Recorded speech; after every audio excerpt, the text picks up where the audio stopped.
मेरे ही पवित्र आत्माओं, सर्व सत्संगी भाइयों, माताओं, बहनों, परमात्मा की बड़ी असीम कृपा है, भगवान की बड़ी कृपा है, दया है, करुणा है, जो कि हमको नित्य अपने चरण कमलों में बुलाता है। नित्य अपने चरण कमलों में स्थान देता है। मनुष्य जन्म देकर उसको सफल बनाने के लिए हम आप सभी को सुअवसर देता है।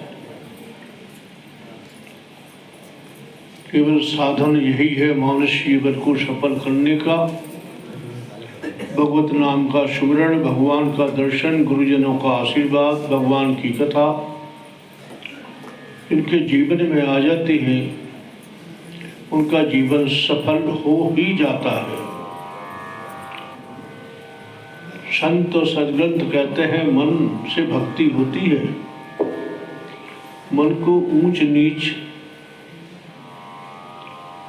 भेदभाव से हटा करके भगवान के चरणों में लगाना चाहिए।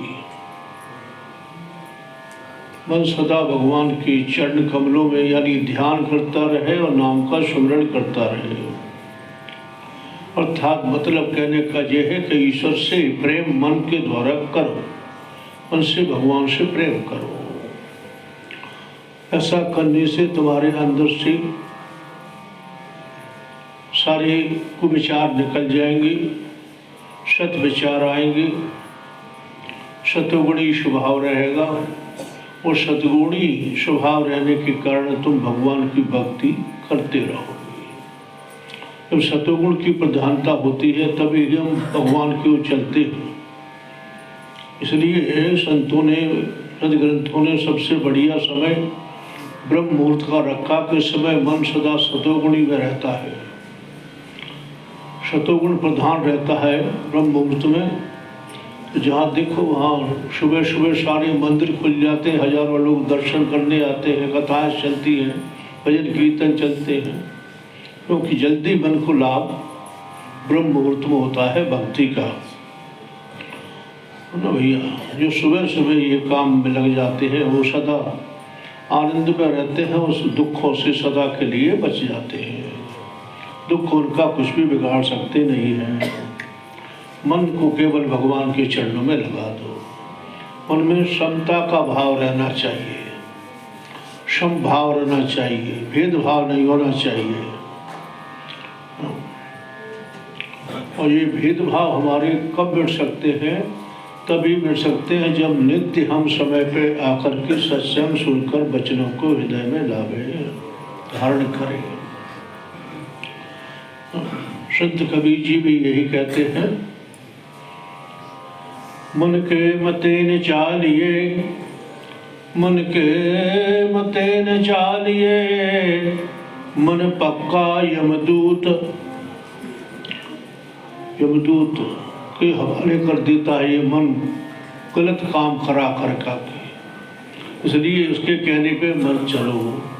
संत कबीर जी मना करते हैं, मन के मते न चालिए, मन पक्का यमदूत, ले डूबे मझधार में, जाए हाथ से छूट, जाए हाथ से छूट। बिल्कुल मना करते हैं संत कबीर जी के मन के कहने पर नहीं चलना चाहिए। तो फिर किसके कहने पर चले? किसके कहने पर चले? या तो अपने गुरुदेव के कहने पर चलो, या फिर तुम्हारे अंदर तुम्हारी अंतर आत्मा है, वह तुम्हें सच्चा राह, सत्य मार्ग दिखाएगी।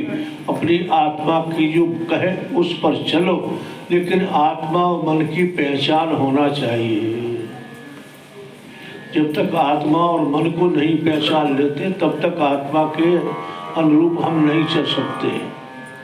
सत्संग सुनते सुनते सुनते सुनते ये समझ आ जाती है कि मन क्या कह रहा है, आत्मा क्या कह रही है।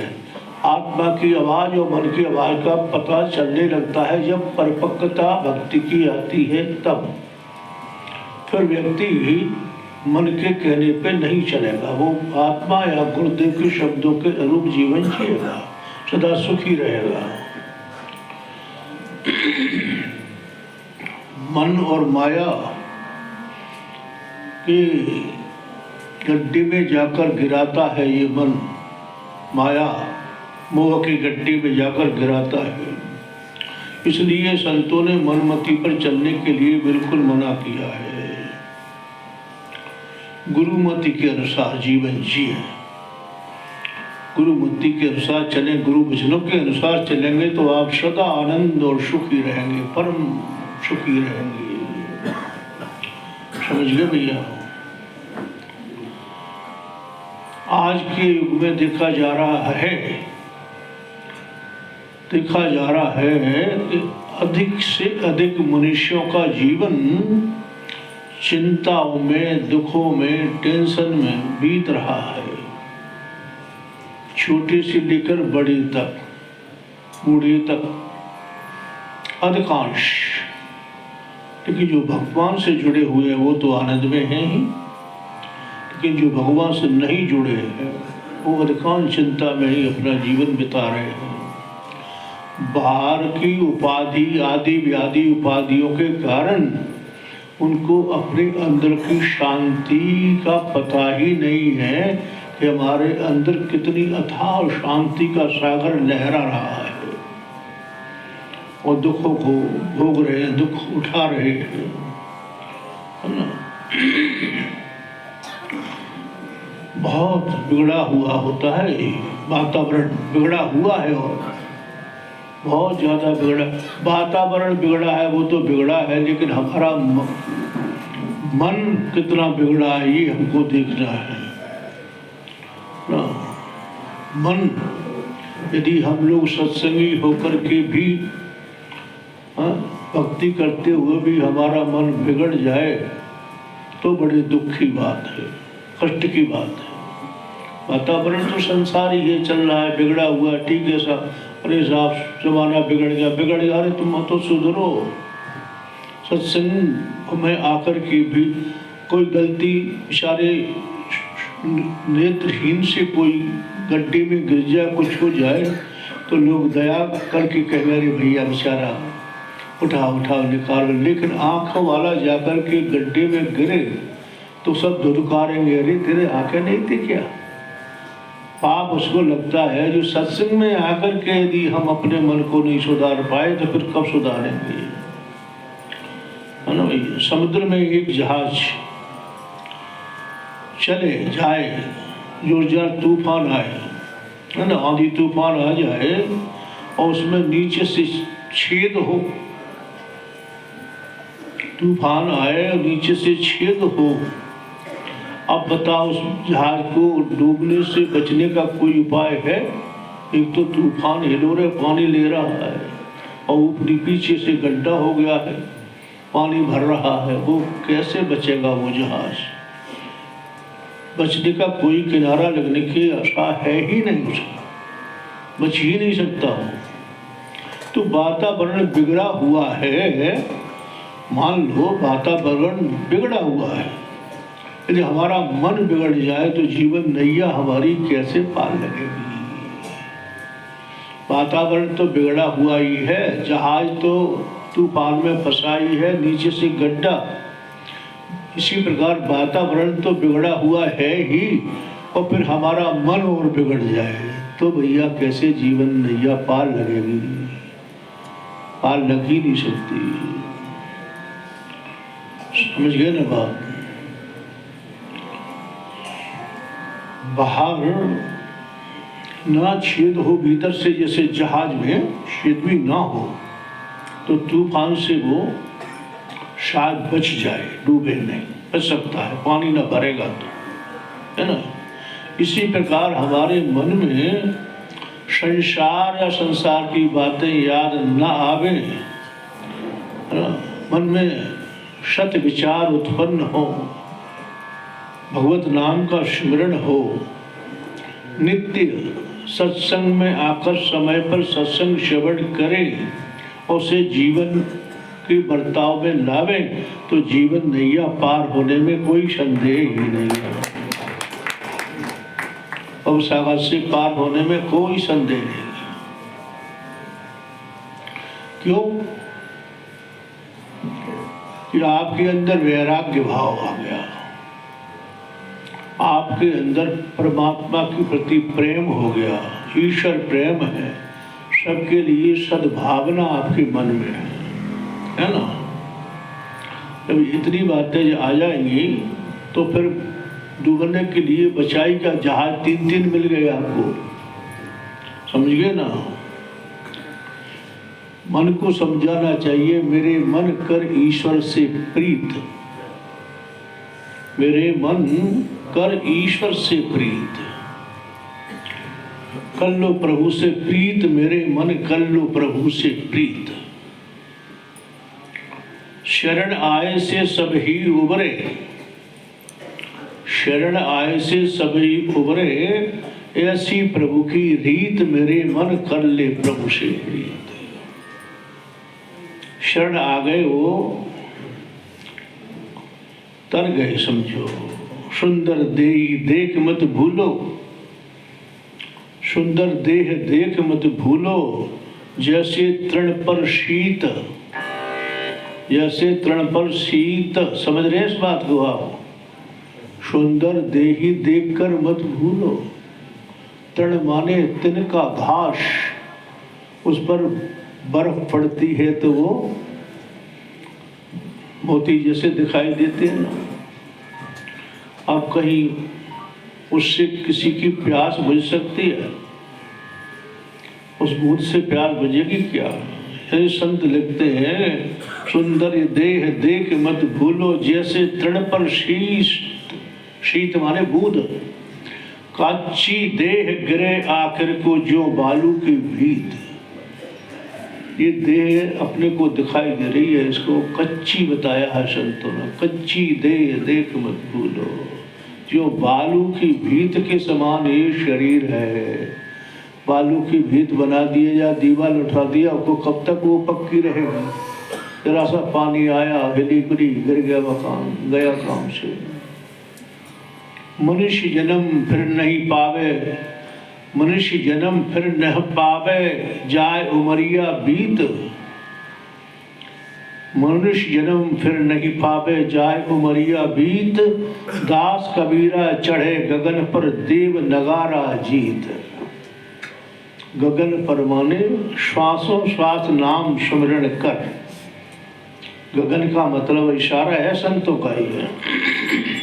गगन माने वायु जो चलती है, अपनी श्वास चलती है। चढ़े गगन पर नाम सुमिरन कर, और जा रहे हैं वैकुंठ को नगाड़ा बजाते हुए, और देव नगारा जीत। बताते संसार को जा रहे, देखो भाई मेरे मन कल्ले प्रभु से प्रीत। आप समझ लो कितनी बातें संतों ने बता दी। अब संसार से प्रीत करोगे या भगवान से? विचार आपका है, जिससे भी प्रीति करो। संसार से करोगे भगवान से नहीं होगी, भगवान से करोगे तो संसार से वैराग्य होगा। वैराग्य होगा तो मन शांत रहेगा। इसी सरोवर में लहरें ना उठे तो सरोवर वो समुद्र शांत रहता है। समुद्र में हिलोरे बंद हो जाए तो शांत रहता है। ऐसे ही मन में ये विचारों की हिलोरे नहीं आएंगी तो मन हमारा शांत रहेगा, और शांत मन में शांति और आनंद की प्राप्ति होती है। समझ गए? मन को समझाते रहा करिए। क्या समझाते रहे? कि जो सदगुरु संत जो कह रहे हैं, लिख रहे हैं, वो सही है, हम जो कर रहे हैं वो गलत है। संत कह रहे हैं वो सत्य है ना भैया? अरे मन गाफिल गफलत मत कर, मन को समझा के रखो। अरे मन गाफिल गफलत मत कर, एक दिन मौत तो आएगा। अरे मन गाफिल गफलत मत कर, एक दिन मौत तो आएगा। सौदा कर्ण को आया, जग में पूंजी लाया, मूल गवाया। भगवान मुझे देकर भेजता है हमको, वैसे खाली नहीं भेजता। परमात्मा जानता है इसको इतने वर्ष रहना है तो ये किस तरह से, लेकिन हम पूंजी को ही खत्म कर देते हैं खोटे कामों में, गलत कामों में, झूठ में, छल में, कपट में और काय में। यही है। सौदा कर्ण को आया, जग में पूंजी लाया, मूल गवाया। प्रेम नगर में आया नहीं पाया, प्रेम नगर में आ नहीं पाया, प्रेम नगर में आ नहीं पाया। खाली आया खाली जाएगा, खाली आया खाली जाएगा। ए मन, एक दिन मौत तो आएगा। सुन मेरे साजन सुन मेरे मीत, कितनी भावुकता से संत लिखते हैं। सुन मेरे साजन सुन मेरे मीत, इस जीवन में क्या क्या किया, सिर पर तूने बोझ है लादा, आगे कौन छुड़ाएगा, कौन छुड़ाएगा मेरे मन, एक दिन मौत तो आएगा। पल्ली पार तेरा पीतम खड़ा है, पल्ली पार तेरा पीतम खड़ा है। पीतम से मिलने का यत्न किया, प्रभु से मिलने का यत्न किया। टूटी नाव ऊपर जा बैठा, टूटी नाव ऊपर जा बैठा, गाफिल गोते खाएगा। टूटी नाव पर बैठने वाला गोते नहीं खाएगा तो क्या बचेगा, क्या वो तो डुबाई। एक दिन मौत तो आएगा, समझाओ मन को। दास कबीरा कह समझाए, संत कह रहे हैं दास कबीर, दास कबीरा कह समझाई। हमको आपको सबको संत कबीर जी समझा रहे हैं। अंत काल तेरा कोई न सहाय, दास कबीरा कहे समझाई। अंत काल तेरा कोई न सहाई, चला अकेला संग न कोई, और किया अपना पाएगा। जो किया है उसका फल पाएगा, आखिर काल तो आएगा। सुन मेरे साजन सुन मेरे मीत, कितना समझा समझा करके संत कह रहे हैं। अरे मन गाफिल गफलत मत कर, एक दिन काल तो आएगा। ये समझाते रहना चाहिए। भगवान और मृत्यु को कभी मत भूलो।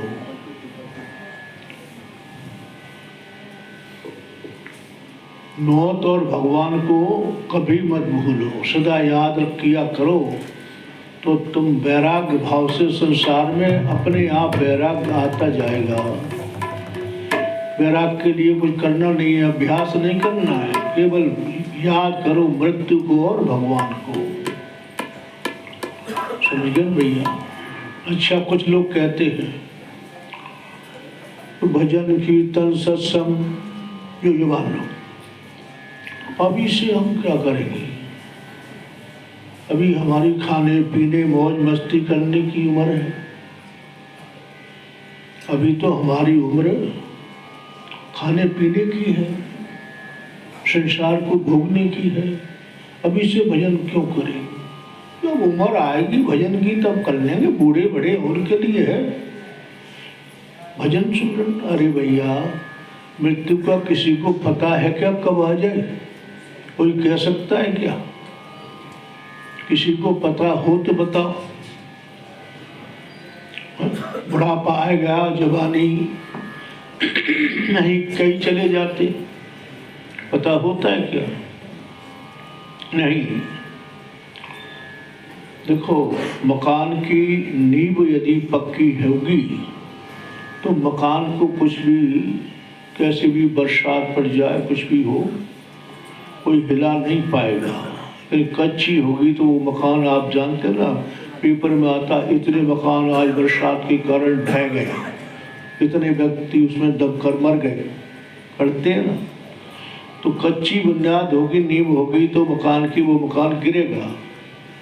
ऐसे ही पक्की नींव तब बनती है जब हम बचपन से भक्ति करें, जवानी में भक्ति करें, फिर बुढ़ापे में मकान को कोई हिला नहीं पाएगा। वो तो भक्ति करेगा, रोग भी आ जाए, कुछ भी आ जाए, तब भी उसे बचपन से भक्ति याद है, जवानी में भक्ति याद है, तो बुढ़ापे में भी, दुख में भी, रोग में भी भक्ति कर लेगा, कष्ट को भी भक्तिमय बना लेगा। इसलिए भक्ति के लिए कहते हैं संत जन के बचपन से बच्चों में भक्ति के संस्कार डालिए। बचपन के जो संस्कार पड़ जाते हैं वो बुढ़ापे तक चलते हैं। बचपन में बच्चे का मन कोरा कागज होता है, कोरे कागज पे आप जो लिख दोगे वही लिख जाएगा, है कि नहीं? जो लिख दोगे वही लिख जाता है। माता पिता को चाहिए अपने बच्चों में भक्ति का संस्कार डाले। पढ़ाई तो खूब कराए ही, लेकिन इस पढ़ाई को भी कराना चाहिए, क्योंकि वो पढ़ाई केवल पेट पालन तक सीमित है, माने संसार के कार व्यवहार तक सीमित है। अब जहाँ जाना है वहाँ के लिए तो ये पढ़ाई है ही नहीं। इसके लिए तो संतों की शरण में जाकर पढ़ाई करवाना चाहिए, है ना भैया? देखो भक्त ध्रुव हुए अपने यहाँ, उन्होंने बचपन से भक्ति, पहला भक्त हुए, बचपन से भक्ति की थी उन्होंने, छोटी आयु में ही भगवान भक्ति की। और ध्रुव की कथा आप सुनते, अटल राज्य दिया भगवान। जब सौतेली माँ ने राजा की गोद में नहीं बैठने दिया ध्रुव को, रोते हुए जब जाकर अपनी माँ को बताया कि तुम राजरानी नहीं हो क्या? माँ ने कहा बेटा राजरानी तो मैं हूँ, लेकिन हो सकता है मुझसे पूर्व जन्म में भक्ति नहीं हुई, इस कारण से राजा ने मुझे ठुकरा दिया है, मेरा निरादर हो रहा है। क्या फिर मेरे पिताजी तो है बेटा, लेकिन सच्चे पिताजी तो तेरे भगवान नारायण। नारायण कहाँ? भगवान का फोटो दिखा दिया। अच्छा तो माँ मैं इनकी गोद में बैठूंगा, जो सच्चे पिता है उनकी गोद में बैठूंगा, आशीर्वाद मुझे दो। माँ ने आशीर्वाद दिया और ध्रुव चल दिए वन को, निडर निर्भय होकर के। जो आवे पग एक तो मैं आऊं पग 60, भगवान का ये प्रतिज्ञा है, प्रण है, विरध है। जो आवे पग एक तो मैं आऊं पग 60, जो कठोर तू काट तो मैं लोहे की लाट। तुम्हारे अंदर कठोरता है तो फिर मैं लोहे जैसा हूं। यदि मेरी तरफ एक कदम रखोगे मैं 10 कदम 60 कदम तुम्हें आगे लेने आऊंगा। आप समझते हो? आप क्या समझते हो? तुम घर से तुम खुद आ रहे हो? अरे भगवान तुम्हें लेकर आए हैं, तुम्हें लेकर आते हैं भगवान, स्वयं नारायण लेकर के आते हैं। चले जाते हैं ध्रुव वन में, और जब हम भक्ति की राह पर चलते हैं, भगवान की तरफ चलते हैं, तो भगवान कोई न कोई प्रतिनिधित्व करने के लिए हमारे लिए भेज देता है।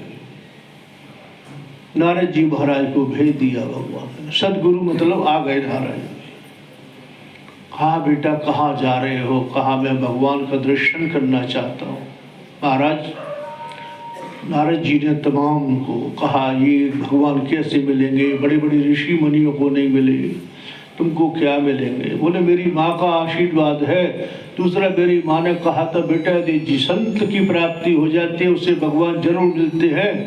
अब मुझे आप जैसे संत मिल गए, मुझे दर्शन जरूर होगा, कि पक्का दृढ़ निश्चय हो जाना चाहिए हमको। नारद जी ने गोद में छोटे से ध्रुव को, अपने शिष्य को बिठाया। ओम नमो भगवते वासुदेवाय, 12 अक्षर मंत्र दिया। कहा बेटा जप, तुझे भगवान को नहीं खोजना पड़ेगा, भगवान तुझे खोजता हुआ आएगा। जा वन में नहीं, मधुवन में जाकर के वृंदावन में भक्ति कर। इतिहास कहता है ध्रुव ने श्वास तक जीत ली। बहुत सारी बातें बताने को है, लेकिन मैं आखिरी बात, श्वास तक जीत ली अपनी प्राणायाम शुद्धि से, और त्रिलोकी हिलने लगी। भगवान ये क्या हुआ, क्या हुआ, प्रलय होने वाली। बोले नहीं, मेरा भक्त ध्रुव जित श्वास हुआ है, अभी सब शांत हो जाएगा। भगवान बाहर आकर खड़े हो जाते हैं, वो मस्त है ध्यान में। गुरु ने साधना बता दी, उस पर लगे हैं। भगवान ने जब अपना स्वरूप बाहर किया, एकदम छटपटा कर नेत्र खोले, वही स्वरूप ध्रुव के आगे खड़ा है। नारायण बोलो, नारायण भगवान की जय। बोला नहीं जा रहा। ध्रुव बालक छोटे से है, पढ़े लिखे भी नहीं है, इतनी उम्र थी नहीं कि पढ़ लिख जाते। 2, 4, 5, 6 साल में क्या पढ़ेगा बालक, लेकिन बोल नहीं पा रहे। तो भगवान ने अपना शंख ध्रुव के कपोल पर धारण किया। एकदम से सरस्वती उनके कंठ में, हृदय में विराज हो गई, और भगवान की स्तुति गायन करने लगे भक्त ध्रुव। गुरु की कृपा, भगवान की कृपा ये होती है, इसमें पढ़ाई की आवश्यकता होती ही नहीं है। भक्ति में आप समझो, भक्ति में तो सदगुरु की गढ़ाई की आवश्यकता होती है। सदगुरु गढ़ देना, उसको वेद शास्त्र सारे उसके मुख से स्वतः ही निकलने लग जाते हैं। पढ़ने की आवश्यकता नहीं है। आपको बता दूं मैं, आपको भक्ति करना है तो, कथा करना हो तो पढ़ाई की जरूरत नहीं है। प्रमाण तुम्हारे सामने हैं। बड़े बड़े शास्त्री आ जाएं, कितने भी शास्त्री आ जाएं, उनको सुन लो। अब भगवान गुरु महाराज बोलते हैं, वो सुन लो, आनंद से भर जाते हैं, झूमने लग जाते हैं। हम कोई पढ़े लिखे थोड़े ही है, गुरु की कृपा है ये। आशीर्वाद सदगुरु दे दे। मूक होए बाचाल, पंगु चढ़े गिरबर गन, जास कृपा सुदयाल, वो शक्ल बल दहन। मूक बाचाल हो जाए, मूक माने बहरा, गूंगा। बाचाल माने, वाचाल शब्द वैसा है कि अरे ये तो बड़ा वाचाल है, ज्यादा बोलने वाला माने वेदों की भाषा में वाचाल हो जाता है वो। इस पर गुरु कृपा मेहरबान हो जाए तो बोलता रहेगा, घंटों बुलवा लो, उसको थकेगा नहीं, वो उसका खजाना कम होगा, क्योंकि खजाना है ही सतगुरु का, खत्म होगा कहाँ से वो। 8 घंटे बुलवा लो, बोलता रहेगा वो। तो उसे पता है कि मैं बोलने वाला हूँ, कौन बोल तो मेरे अंदर से कोई और रहा है, ये निश्चय हो जाता है, उसे कोई फिक्र नहीं होती। ध्रुव जाकर के भक्ति करते हैं, जाकर के भगवान स्वयं वहां पधारते हैं दर्शन देने के लिए।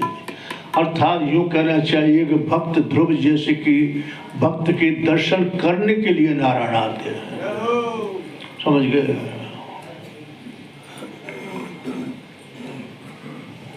पक्का होना चाहिए, आए हैं दर पर तेरे दर्शन करके हटेंगे। आए हैं दर पर तेरे दर्शन करके हटेंगे, या एकता हो जाएगी, नहीं तो फिर मर के चलेंगे। अब आगे तेरे हो गए तो कुछ भी हो जाए, तेरे होके रहेंगे या फिर मर के चलेंगे, तो में से एक ही होगा। इतना पक्का होगा, वो भगवान की भक्ति कर सकता है, कच्चा नहीं कर सकता भैया। भक्त करे कोई शूरमा, जात वर्ण कुल खोए, कामी क्रोधी लालची इनसे भक्ति न हो। भक्ति करे कोई शूरमा, जात वर्ण कुल खोए, क्या छोड़ देता है। मुल्ले साहब बहुत बड़ी जाति के थे, और गुरुदेव उनके, क्या नाम था उनका, शाह के गुरु का इनायत साहब। मैं भूल जाता हूँ, तुमसे पूछना पड़ेगा मुझे। हाँ बता यार, इनायत साहब खेती बाड़ी का काम करते थे, छोटी जाति थी। अब सदगुरु उनको मिल गया, मन से मन इनायत साहब की शरण में चले गए। परिवार के लोग, समाज के लोग वो जाएं तो उड़ गए। छीटा कसी है, कहाँ जाता है तुम? इतनी बड़ी ऊंची जाते की और कहाँ उनके? अब करे तो करे क्या? बड़ी समझ में ना आवे, असमंजस में पड़े, क्या करे समाज। मीराबाई के साथ यही तो हुआ। लेकिन जब असमंजस में पड़ जाता है भक्त, सच्चा हो, गुरु से सच्चा प्रेम था बुल्ले शाह का, तो भगवान किसी न किसी रूप में आकर मार्गदर्शन कर जाता है। अब सुबह सुबह बुल्ले शाह निकले, बड़े वाइट सफेद कपड़े पहन के, बढ़िया सुंदर, स्नान आदि करके चलो गुरुदेव का दर्शन करें। छुप के अंधेरे से में निकले, तो झाड़ू वाली माई झाड़ू लगा रही, ना थोड़ा पानी वानी होगा तो कहा, ए बुल्ले साहब एक तरफ हो जा, ए बुल्ले साहब, बुल्ले एक तरफ हो जा। भाई ने कहा, अरे मिल गई शिक्षा, मिल गया उपदेश। गुरुदेव आ गए, इसकी घट में बैठ के मुझे बता गए, बुल्ले एक तरफ हो जा, या तो संसार की तरफ चला जा, संसारियों की तरफ चला जा, या फिर सदगुरु की शरण में आ जा। अब मुझे परवाह नहीं किसी की, अब मुझे कोई परवाह नहीं। दौड़ते हुए सबके सामने जा रहे हैं अपने गुरुदेव के यहाँ। वो सत्संग सुनते थे, सेवा करते थे। बुल्ले शाह एक ही था, उनको कुछ भूल हो जाती तो कहते, गुरुदेव भूला जी, भूल गए, भूल हो गई। और कोई अच्छा कहा, अरे तूने बुल्ले बड़ा अच्छा काम किया, भला जी, भला जी, भूला जी, दो ही शब्द थे। कोई गलती हो जाए गुरुदेव, भूला जी, भूल हो गई। और क्या चाहिए गुरु को? कोई गलती भूल हो गई, वैसे तो भूल ऐसी हो ही नहीं सकती थी बुल्ले साहब से, लेकिन भक्ति मार्ग की कोई भूल मान लो, चूक हो गई। गुरुदेव ने कहा, इसको आश्रम से निकालो बाहर और कह दो अंदर प्रवेश नहीं मिलेगा, कभी साहस न करे अंदर आने की सत्संग में। इनायत साहब ने कह दिया। हम निकल गए, बुल्ले साहब बेचारे क्या करें, गुरु जी के सामने कुछ कह तो सकते नहीं, लेकिन दिल से दिल जब जुड़ जाता है सदगुरु का, तो मेरे भैया चैन कहाँ पड़ती है, उसे चैन कहाँ पड़ती है। अब तो भुल्ले साहब शब्द सुनने को गुरुदेव के तर से कान जाकर के जो आवाज आश्रम से एक मोरी कहते हैं ना, अपने यहाँ पाइप लगा लेते हैं वो, तो उससे कान में लगा करके इससे पूरी गुरुदेव की आवाज मुझे सुनने को मिल जाए, सत्संग का शब्द मिल जाए। इतना सत्संग प्रियता थी उनके मन में। सुन रहे थे, किसी ने जाकर इनाज साहब को बता दिया कि बुल्ले साहब तो कान लगाकर दीवार से सुन रहे हैं, उसमें से छेदने से। लकड़ी लाओ, इनाज साहब ने कहा लकड़ी लाओ, लकड़ी लाई, एकदम से डाला, लगी उनको, कचरा हट गया इस बोरी में, हटाओ उस कचरे को। हट गए बेचारे। अब क्या करें, अब कोई उपाय नहीं। अब तो उनका दिल बेचैन, रात दिन भूख प्यास खत्म। इनाज शाह क्या पुराने समय में जैसे कैला मैया पे आपने पहले देखा हो, अब तो मुझे पता नहीं है। जब गांव में रहता था उस समय एक बार माता जी का दर्शन करने गया था, कैला देवी का, सारे गांव के लोग भी थे। तो उसमें जाट लोग अपनी कन्याओं को नृत्य सिखा करके माता पे नचाने के लिए, नृत्य कराने के लिए आते, आशीर्वाद लेने के लिए। अब तो मुझे पता नहीं होता नहीं होता, पहले के समय की बात। ऐसे ही बुल्ले शाह के यहाँ कन्याओं को नृत्य कराकर आशीर्वाद दिलाने के लिए एक माई लाती थी। बुल्ले शाह आशीर्वाद देते तो वो माई बहनें, बेटियां नृत्य कला में बहुत आगे चली जाती थी। अब बुल्ले साहब को याद आया, गुरु के दर्शन कैसे हो, तड़प है। एकदम से भगवान ने युक्ति बता दी, और ये मार्ग है, एक है, वो माता जी के पास चलो। माता जी के पास जाकर के चरणों में लौट गए बुल्ले साहब। माँ तू मेरा एक काम कर दे, मुझ पर कृपा कर दे। बोले भोली शाह मैं तुझ पे क्या कृपा करूँगी, आज श्राद्ध का तू बेटा, मैं क्या कृपा। बोले माँ तू कृपा कर सकती है, मुझे नृत्य कला सिखा दे, नृत्य सिखा दे। उससे क्या होगा। बोले जब तुम कन्याओं को लेके चलोगी आशीर्वाद दिलाने के लिए, मैं साड़ी पहन करके मुझे पहना देना और मैं अपने घूंघट करके गुरुदेव का दर्शन कर आऊँगा। माता जी ने कहा रे बारे बोले, आंसू आ गए माता जी को। बोले हाँ मैं तुझे सिखाऊंगी। उस माता जी ने नृत्य करा, लेकिन जिसको लगन होती है, जिसको लगन होती है उसे समय थोड़ी लगता है किसी कार्य में। लगन भुल्ली शाह को माँ की कृपा, वो माता जी जैसा सिखाते भूलेगा। जो साल भर का काम था वो 2 महीने में सीख गए होते। नृत्य कला में प्रवीण हो गए। माता जी ने कहा बोले अब तुम बिल्कुल प्रवीण हो चुके हो। तो माँ अभी तो समय तुम्हारा। बोले मेरा समय तो अभी है 6 महीने का। माता जी आप कृपा करो। बोले चल बेटा तेरी खातिर कन्याओं को मैं अभी ले चलती हूँ। बुल्ले शाह पे आशीर्वाद दिला।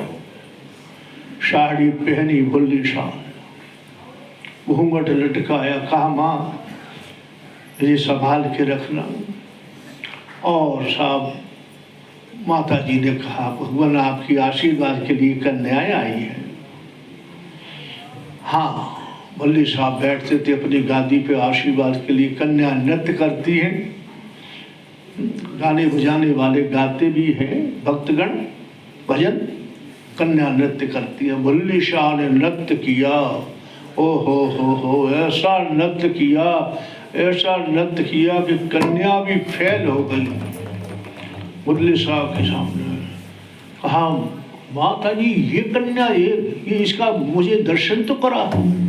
इतने इतने इतने सुंदर नृत्य करने वाली ये कन्या कौन है, सबसे फर्स्ट में आने वाली। घूंघट से मुझे दर्शन करा इसका। जाकर के माता जी ने बुल्ले साहब का घूंघट उठाया और देखा गुरुदेव। भुल्ले तू रोने लगे। गुरुदेव उतर गए धरती से, उतर के छाती से लगा, हृदय से लगा लिया। आहा ये है गुरु और शिष्य का प्रेम। तब बुल्ले शाह ने कहा कभी भूल भी हो जाए तो गुरुवर क्षमा करो। कभी भूल भी हो जाए तो गुरुवर क्षमा